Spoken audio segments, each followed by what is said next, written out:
इस वीडियो की शुरुआत मैं एक कहानी से करने वाला हूं। और ये सिर्फ एक कहानी नहीं है, ये एक मार्गदर्शन है, ये एक प्रेरणा है जिसको अपनाकर आप अपनी मंजिल तक पहुंच सकते हैं।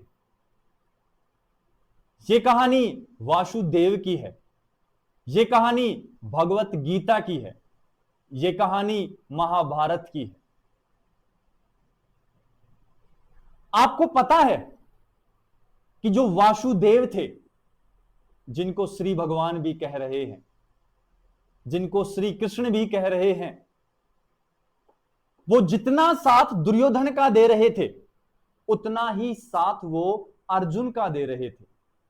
सीधे शब्दों में कहूं तो श्री कृष्ण दुर्योधन के साथ भी थे और अर्जुन के साथ भी थे। दोनों का मार्गदर्शन कर रहे थे, लेकिन फर्क बस इतना है कि दुर्योधन ने उसे अपना मार्गदर्शन नहीं समझा, उसे प्रेरणा नहीं समझा, जबकि अर्जुन ने श्री कृष्ण को अपना सारथी माना, उनके बताए गए मार्ग पर चला, उनसे प्रेरणा ली और अंत में फिर विजय प्राप्त की। अब मैं ये कहानी आपको क्यों कह रहा हूं? क्योंकि बच्चों, हमारा जो चैनल है वो भी वासुदेव है। अब डिपेंड करता है कि आप इस चैनल को किस तरीके से यूज करते हैं। अगर आप इसको पॉजिटिव वे में ले जाए, अगर आप इसको सही तरीके से इस्तेमाल करें, अगर हमारे द्वारा बताए गए मार्गदर्शन पर चले, हमारे द्वारा बताए गए वीडियो को अगर देखें, तो आप भी अपनी मंजिल तक आसानी से पहुंच सकते हैं। ये हम नहीं कह रहे, ये वासुदेव कह रहा है। ये वासुदेव पर काम करने वाले हर एजुकेटर की कहानी है, क्योंकि उनको सिर्फ वासुदेव से प्रेरणा मिलती है, क्योंकि वो भी वासुदेव के बताए मार्गदर्शन पर चल रहे हैं। तो आपको भी वासुदेव के मार्गदर्शन पर चलना है। अगर आप आज समझ जाओगे तो बहुत अच्छी बात है, लेकिन एक बात तो कंफर्म है, एक बात निश्चिंत है कि आप आने वाले समय में वासुदेव की शरण लेने वाले हैं। ये प्रेडिक्शन हम आज ही कर रहे हैं। तो क्यों ना आज ही वासुदेव एजुकेशन का हाथ पकड़कर चला जाए, आज ही वासुदेव एजुकेशन के साथ जुड़ा जाए, ताकि आने वाले कल को और बेहतर बना सकें। क्योंकि हमने पहले भी कहा है कि हम आज के लिए काम नहीं कर रहे हैं, हम आने वाले कल के लिए काम कर रहे हैं। हम उस सोच के लिए काम कर रहे हैं जो आने वाले सालों में विकसित होगी। तो स्वागत है बच्चों वासुदेव एजुकेशन में। जैसा कि आप मुझे जानते हो, मैं हूं आपका अपना चहिता प्रेम सर, और आप जानते हो कि मैं क्या पढ़ाता हूं, केमिस्ट्री। और हाजिर हूं वासुदेव एजुकेशन के ऑनलाइन लर्निंग प्लेटफॉर्म पर एक बार फिर से, और लाया हूं फिर से आपके लिए एक और धमाकेदार वीडियो, एक और विस्फोटक वीडियो, जो सेमेस्टर सेकंड के बच्चों के लिए, सेमेस्टर सेकंड के बच्चों के लिए बहुत ही ज्यादा हेल्पफुल होने वाला है। क्यों? क्योंकि बच्चों अब अंतिम समय है, और अंतिम समय में आपको साथ लेना है वासुदेव का। क्योंकि जिन जिन ने अंतिम समय में वासुदेव का साथ लिया है, उन्होंने जीत हासिल की है, उन्होंने अपनी मंजिल हासिल की है, उन्होंने अपना मुकाम हासिल किया है। अब आपके लिए भी अंतिम समय है, और अंतिम समय में हम रणनीति जो बना रहे हैं, वो रणनीति हम कारगर सिद्ध करेंगे। क्योंकि आपका केमिस्ट्री का एग्जाम 31 जुलाई को होने वाला है, और उसके लिए आपको पता है कि हम वासुदेव एजुकेशन के YouTube चैनल पर वासुदेव की कृपा से आपके लिए वीडियो लेक्चर ला रहे हैं, वो भी इंपॉर्टेंट क्वेश्चंस के।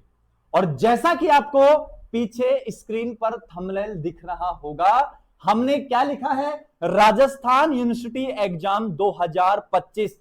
सेमेस्टर कौन सा है? सेमेस्टर है सेकंड बच्चों। कौन सा सेमेस्टर है? सेकंड सेमेस्टर आपका रहने वाला है। और सब्जेक्ट कौन सा है? केमिस्ट्री है, जिसको हम बड़े प्यार से पढ़ाते हैं अगर आप सीखना चाहें तो। और यहां रहने वाला है वेरी शॉर्ट टाइप क्वेश्चन। कैसे क्वेश्चन रहेंगे बच्चों? वेरी शॉर्ट टाइप क्वेश्चन रहने वाले हैं। और मैं पहले ही कह दूं, ये वेरी शॉर्ट टाइप क्वेश्चन है। अब कौन सी यूनिट के रहेंगे? यूनिट नंबर सेकंड के रहने वाले हैं। और हमारी टैगलाइन आपको पता है कि पेपर यहीं से बनेगा, और हमने ये सिद्ध करके दिखाया है सेमेस्टर फोर्थ के विद्यार्थियों के लिए। तो बढ़ते हैं आगे, क्वेश्चन देखते हैं। और ये पहला क्वेश्चन रहा आपकी कंप्यूटर स्क्रीन पर, क्योंकि बच्चों हम खेल रहे हैं केबीसी, कौन बनेगा केमिस्ट्री चैंपियन। और आप बनने वाले हो केमिस्ट्री चैंपियन, क्योंकि आपके आने वाले हैं बच्चों 70 मार्क्स आउट ऑफ 80। हम 80/80 तो नहीं कह सकते, नहीं कह सकते हम कभी भी, क्योंकि ये राजस्थान यूनिवर्सिटी है। जैसा कि हमारे अंकित सर ने एक वीडियो बनाया था राजस्थान यूनिवर्सिटी का स्कैम, और वो स्कैम कुछ ऐसा है कि कभी पॉसिबल नहीं है कि आपके 80/80 आ जाएं। आप पूरा कर भी दोगे फिर भी वो नंबर नहीं देते हैं, क्योंकि उनको रिवलेशन का पैसा चाहिए होता है। तो हम ये टारगेट रखते हैं बच्चों 70 अबो 80, या मैं कह दूं कौन सा ग्रेड रखना है अपन? A+ ग्रेड टारगेट रखना है। अगर मैं पहले क्वेश्चन की ओर बढ़ूं तो पहला क्वेश्चन आपको दिख रहा होगा, समाव्यवता को परिभाषित करना है। आइसोमेरिज्म की डेफिनेशन आपको लिखनी है। तो अगर आप चाहो तो मैं शॉर्ट में कहूं इसको, तो आइसोमेरिज्म क्या होता है? अणुसूत्र मोलेकुलर फॉर्मूला क्या होता है? समान होता है। जबकि मैं कहूं क्या भौतिक व रासायनिक गुण, रासायनिक गुण क्या होते हैं? भिन्न भिन्न होते हैं। क्या कहलाता है? समाव्यवता कहलाती है। और ये शॉर्ट क्वेश्चन में आपको देखने को मिल जाएगा। अगर वासुदेव ने कहा तो ये आपको पहला ही क्वेश्चन मिल जाएगा। पेपर जैसे खोलोगे तो यही आपको दिखने वाला है। नेक्स्ट क्वेश्चन की ओर अगर मैं बढ़ूं तो नेक्स्ट क्वेश्चन है बच्चों प्रकाशिक सक्रियता, ऑप्टिकल एक्टिविटी को आपको समझाना है। अगर इस क्वेश्चन को मैं डिफाइन करूं, इस क्वेश्चन की अगर मैं परिभाषा बताऊं, इसका मैं तात्पर्य बताऊं, तो मैं कह दूंगा बच्चों क्या कहा है? जिनमें क्या उपस्थित हो? किरैल कार्बन उपस्थित हो। ध्यान रखना है कौन सा कार्बन? Chiral carbon. और कायरल कार्बन क्या होता है बच्चों? ऐसा कार्बन है जिसकी चारों संयोजकताएं, चारों वैलेंसी भिन्न भिन्न हो, उसे ही क्या कहते हैं? किरैल कार्बन। अगर बेटा मैं थोड़ा सा ड्रॉ करूं उसको, तो ये ले ABCD चारों अलग अलग जोड़े हैं, और ये होता है किरैल कार्बन। स्टार से दर्शाते हैं किरैल कार्बन को। और जिनमें किरैल कार्बन उपस्थित होता है वो प्रकाशिक समाव्ययता दर्शाते हैं। और जो प्रकाशिक समाव्ययता दर्शाते हैं उन्हीं को कहा जाता है प्रकाशिक सक्रिय यौगिक। और इस गुण को क्या कहा जाता है? प्रकाशिक सक्रियता कहा जाता है। ये आपको लिखना पड़ेगा। फिर भी अगर कोई दिक्कत है तो आप कमेंट सेक्शन में डीएम कर सकते हैं, या दिए गए व्हाट्सएप नंबर पर आप मैसेज कर सकते हैं। हम उस पर्टिकुलर क्वेश्चन का आंसर सेंड कर देंगे। लेकिन पीडीएफ की बात नहीं कर रहे हम कि आपको सर पीडीएफ ही सेंड कर दो, नहीं, हम पर्टिकुलर क्वेश्चन की बात कर रहे हैं। नेक्स्ट क्वेश्चन की ओर अगर मैं बढ़ूं, रैसेमिक मिश्रण एवं मीजो यौगिकों में अंतर लिखना है। रैसेमिक मिश्रण क्या होता है? 50% D, 50% L। Overall net rotation क्या होता है? 0। तो इसको प्रकाशिक अक्रिय भी कहते हैं, जबकि ये क्या होता है? प्रकाशिक सक्रिय होता है। ये अंतर आप चाहो तो लिख सकते हैं। क्लियर बच्चों? नेक्स्ट क्वेश्चन की ओर अगर मैं बढ़ूं तो नेक्स्ट क्वेश्चन है डीएल विन्यास पर संक्षिप्त टिप्पणी लिखनी है। तो आप डीएल विन्यास को समझा सकते हो ग्लिसरैल्डिहाइड के एग्जाम्पल के द्वारा। किसके एग्जाम्पल द्वारा? ग्लिसरैल्डिहाइड के एग्जाम्पल के द्वारा। और वो होता है CHO, carbon, OH, HCH2OH। Check करो बेटा कार्बन, ये कार्बन कायरल कार्बन है और इसके चारों समूह भिन्न भिन्न है। तो याद रखो किरैल कार्बन पर OH समूह राइट साइड में, मतलब कहां, दाईं ओर, तो D होता है। अगर ये L बनाना है तो इधर इसको बाईं ओर ले, ये लीजिए OH ही चेक करना है, ये बन गया कौन सा, L बन गया। तो ये किसके आधार पर समझाना है, ग्लिसरॉल्डिहाइड के आधार पर आपको समझाना है। नेक्स्ट क्वेश्चन की ओर अगर मैं बढ़ूं तो नेक्स्ट क्वेश्चन, एक मिनट, ये लो,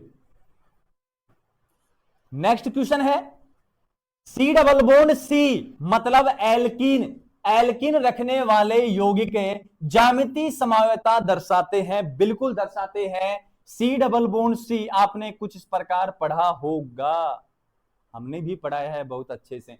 लेकिन C triple bond C, C triple bond C, ये लीजिए C ट्रिपल बॉन्ड C रखने वाले यौगिक नहीं दिखाते हैं या नहीं दर्शाते हैं, क्यों, रीजन बताना है। तो मैं एक बात कहूंगा बच्चों, C डबल बॉन्ड C या एल्कीन में रेस्ट्रिक्ट रोटेशन, प्रतिबंधित घूर्णन पाया जाता है, इस कारण ज्यामितीय समवायता दर्शाते हैं, जबकि यहां ऐसा कुछ नहीं होता है। दूसरी बात, यहां प्रत्येक कार्बन पर दो दो समूह होते हैं, तो निर्धारण कर सकते हैं सिस कौन सा है, ट्रांस कौन सा है। अरे जबकि यहां इस एल्काइन में ट्रिपल बॉन्ड वाले में एक एक समूह है, तो कहां से निर्धारित कर दोगे तुम, कहां से बता दोगे कि समान समूह समान दिशा में है, कहां से बता दोगे कि समान समूह विपरीत दिशा में है, नहीं बता पाएंगे आप। तो ये रीजन हो जाएगा इसका, सभी बच्चे समझ गए होंगे आसानी से। क्लियर है बच्चों। नेक्स्ट क्वेश्चन की ओर अगर मैं बढ़ूं तो नेक्स्ट क्वेश्चन है 2 क्लोरोब्यूटेन। तो सबसे पहले बनाऊंगा 2 क्लोरोब्यूटेन, देखना अच्छे से, CH3 CH Cl CH2 और CH3। इसमें क्या करना है बेटा, RS नामकरण करना है, और RS नामकरण हम करते हैं फिशर प्रक्षेपण सूत्र की सहायता से। फिशर में यह होता है, किरैल एक कार्बन है, यहां रखा H, रख लो यहां H, यहां रखा H, यहां रखा CH3, यहां रखा Cl और यहां रखा CH2 CH3। अनुक्रम नियम याद कर, कान है इनगोल्ड प्रिलोंग नियम, CIP नियम याद कर, पीरियोडिटी नियम याद कर, उच्च परमाणु क्रमांक वाले को 1 नंबर, फिर 2 नंबर, फिर 3 नंबर, फिर 4 नंबर, फिर घूमना होता है, 1 से 2 की तरफ जाना होता है, क्लॉकवाइज आ रहा है, क्लॉकवाइज में R होता है, R होता है, लेकिन नंबर 4 जो है वो ऊर्ध्वाधर पे, क्षैतिज पे नहीं, ऊर्ध्वाधर पे, वर्टिकल पे आना चाहिए। वर्टिकल पे आएगा तो आंसर ये रखना है, नहीं है तो आंसर का रिवर्स कर दो, मतलब इसका आंसर आएगा S।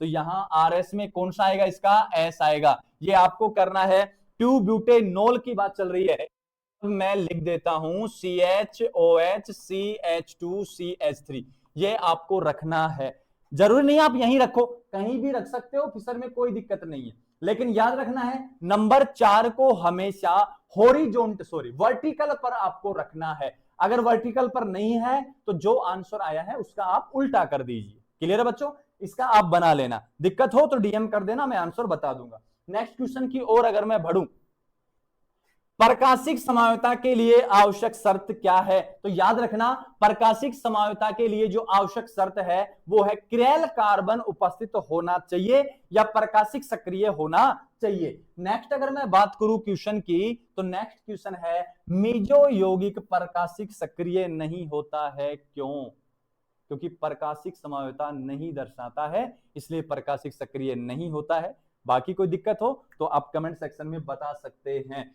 नेक्स्ट क्वेश्चन देखो बेटा, मीजोटार्ट्रिक अम्ल, ये होता है बेटा मीजोटार्ट्रिक अम्ल, ध्यान से देखना इसको, ध्यान से देखो इसको, ये है मीजोटार्ट्रिक अम्ल, इसका फिशर बनाना है। अरे कुछ ना करना, कितने किरैल कार्बन है, 2 किरैल कार्बन बना दे, COOH COOH OH OH HH, अब कुछ कहेंगे सर मैं तो इधर OH ना रखूं, मैं तो इधर रखूंगा, तो दूसरी संरचना इधर OH रख के बना दे।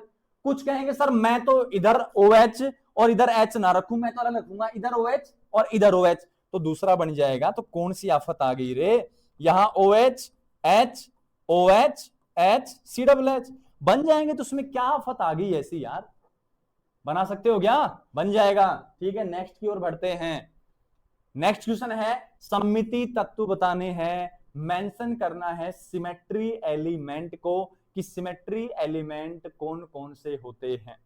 जैसे आप कहते हो ना सममिति तत्व, सममिति तल, सममिति केंद्र, प्लेन ऑफ सिमेट्री, ये वाला आपको समझाना है। कुल सममिति तत्व 43 होते हैं, ये आपको समझाना है। ठीक है, नेक्स्ट क्वेश्चन की ओर अगर मैं बढ़ूं तो नेक्स्ट है निम्न प्रतिबिंब रूपों के R व S विन्यास दर्शाते हुए, R व S विन्यास दर्शाते हुए IUPAC नाम लिखना है। तो मैं कुछ लिख देता हूं एग्जांपल, जैसे COOH OH H CH3, इस किरैल कार्बन पर RS बताना है। दूसरा एग्जांपल है CHO OH H CH2OH। तीसरा एग्जांपल है COOH NH2 H CH3। इस प्रकार के एग्जाम्पल आपको मिल जाएंगे। तो एक किरैल कार्बन के हैं। अगर मैं आगे बढ़ूं तो दो किरैल कार्बन के अगर मैं बताऊं आपको, तो यहां COOH, यहां Cl, यहां Br, यहां H, यहां OH और यहां CH3। इस प्रकार के क्वेश्चन आपको देखने को मिल जाएंगे, और यही एग्जाम्पल मैंने लॉन्ग क्वेश्चन वाली वीडियो में भी आपको बताया है। आप जाके और वो वीडियो भी देखें, अरे वो वीडियो भी बहुत ज्यादा इंपॉर्टेंट है।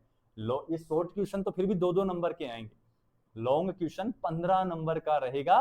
वो डिसाइड करेगा कि आपका A+ ग्रेड आएगा कि A आएगा।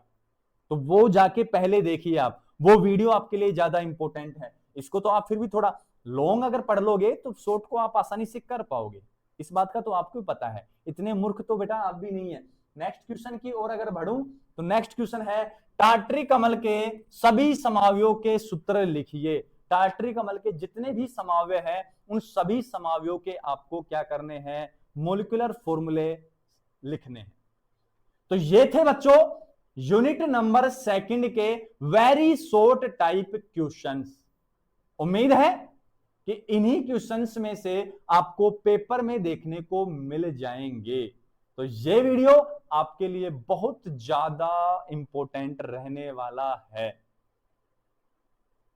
अब ज्यादा समय नहीं बचा है क्योंकि एग्जाम सर पर हैं, कुछ चंद दिन शेष हैं, और हम भी जल्दी जल्दी इंपॉर्टेंट क्वेश्चन का वीडियो चैनल पर अपलोड कर देते हैं। बस आपको क्या करना है, आपको क्या करना है, पहली बात तो समय कम है, पढ़ते रहना है, टाइम टू टाइम रिवीजन करना है, सभी इंपॉर्टेंट क्वेश्चन को देखकर उनको याद करना है। साथ ही साथ जब सर आपके लिए इतनी मेहनत कर रहे हैं तो सर को सपोर्ट करना तो बनता है। अगर वासुदेव का आप साथ चाहते हो तो वासुदेव की शरण में तो आना पड़ेगा। केवल हाथ पकड़ने से काम नहीं चलेगा, समर्पण भाव दिखाना पड़ेगा, उसके कहे गए मार्ग पर चलना पड़ेगा। तो उसके लिए आपको क्या करना है, वासुदेव एजुकेशन के चैनल को आपको सब्सक्राइब करना है, बेल आइकन को दबा लेना ताकि कोई भी वीडियो का नोटिफिकेशन आपसे मिस ना हो। वीडियो को लाइक करना है और कमेंट सेक्शन में अपनी अटेंडेंस जरूर करवानी है। वासुदेव सर्वम इति। मिलते हैं शाम 7:37 पर यूनिट नंबर 3 के लॉन्ग क्वेश्चन के वीडियो को लेकर। तब तक आप इस वीडियो को देखिए और पिछले 2 वीडियो जो लॉन्ग क्वेश्चन है उनको भी जाकर देखिए। साथ के साथ पढ़ते रहिए, मुस्कुराते रहिए और मौज करिए।